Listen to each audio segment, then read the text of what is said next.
خیلی خوش اومدید به چنل سانرایز اگین و خیلی خوش اومدید به اپیزود 4 از پادکست روز نو. موضوع اپیزود امروز اینه: زندگی در لحظه، یا وقتی که از زندگی جا میمونیم.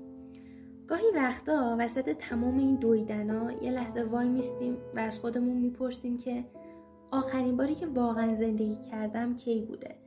نه اون روزی که کار مهمی انجام دادم، یا نه اون روزی که موفقیتی به دست آوردم. منظورم دقیقاً اون لحظه‌ایه که حس کردم واقعاً اینجام. حس کردم دارم میبینم، دارم گوش میدم، یا حتی واقعاً دارم نفس میکشم. میگن که ذهن ما خیلی وقتا یا توی گذشته زندگی میکنه یا داخل آینده و مدام بین کاشها و اگرها در حال رفت و آمده. کاش اون حرف رو نمی زدم، کاش زودتر تصمیم گرفته بودم، اگه اون موقع یه قدم دیگه جلوتر رفته بودم الان بهتر بودم. و بعدش میریم سراغ آینده. اگه قبول شم، اگه موفق شم، اگه اون اتفاق بیفته. و در تمام این رفت و برگشت ها چیزی از دست میره و اونم چیزیه به اسم الان. واقعیت اینه که زندگی فقط در زمان حال اتفاق میفته. گذشته فقط یه تصویری توی ذهنه و آینده هم فقط یه تخیله. اما حالا، همین الان که داریم میشنوی، این صدای نفس کشیدن، این نوری که از پنجره میتابه، این واقعی ترین بخش زندگیه. وقتی مغز ما دوست داره شلوغش کنه، دوست داره تحلیل کنه، قضاوت کنه، مقایسه کنه، در حالی که زندگی فقط به حضور نیاز داره، نه تخیل.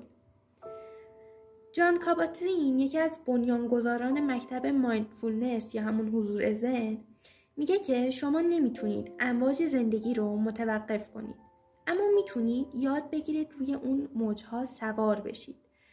و تحقیقات دانشگاه هاروارد نشون داده که ذهن انسان حدود 47% از زمان بیداریش تا زمان خوابش رو توی زمان حال نیست. در واقع تقریبا نصف روز رو ما داریم توی گذشته زندگی میکنیم، گذشته رو مرور میکنیم یا آینده رو پیش بینی میکنیم. و جالبه که هرچی بیشتر داخل لحظه و حضور داریم، احساس رضایت و آرامش درونی ما بیشتره.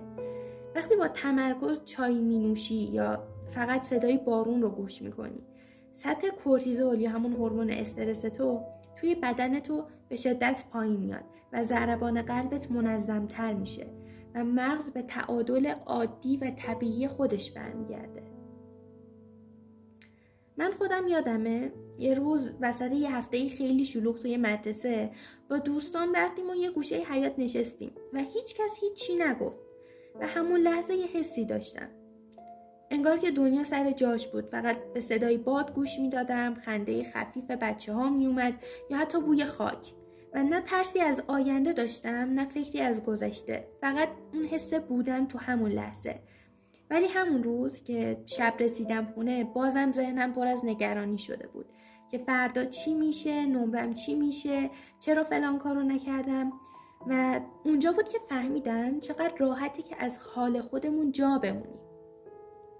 اگر بخوام صادق باشم، زندگی توی لحظه فقط یه مهارته، نه یه شعار.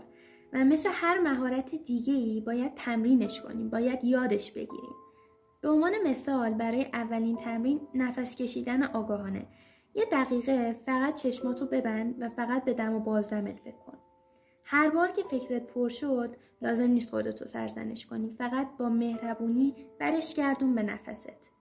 برای تمرین دوم، خاموش کردن صدای مقایسه. ذهن ما همیشه دوست داره مقایسه کنه، همیشه دوست داره خودشو در برابر بقیه ببینه. اما یادت باشه که تو در برابر دیروز خودت معنا داری، در برابر ورژن گذشته خودت معنا داری، نه در برابر دنیای بقیه. و برای سومین تمرین، لحظه‌های کوچیک رو جشن بگیر. گاهی وقتا فقط یه فنجون قهوه، فقط یه فنجون چای یا حتی یه آهنگ قدیمی، یه صفحه کتاب میتونه یه لحظه واقعی برای تو بسازه.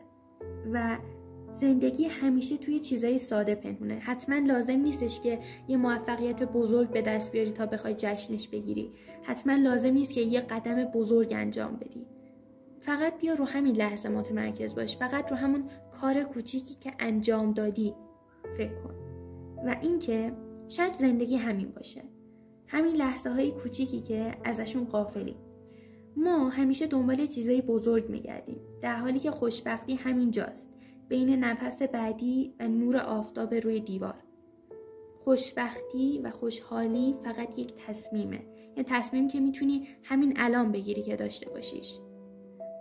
پس اگه امروز حس خستگی داری، حس سردرگمی داری، حس جا موندن از بقیه رو داری، فقط یه لحظه وایسا، یه استراحت کوچیکی بکن و نفس بکش، به صدای قلبت گوش بده. تو همین الان، همین جا، توی امن‌ترین جایی هستی که باید باشی، دقیقاً توی لحظه حال.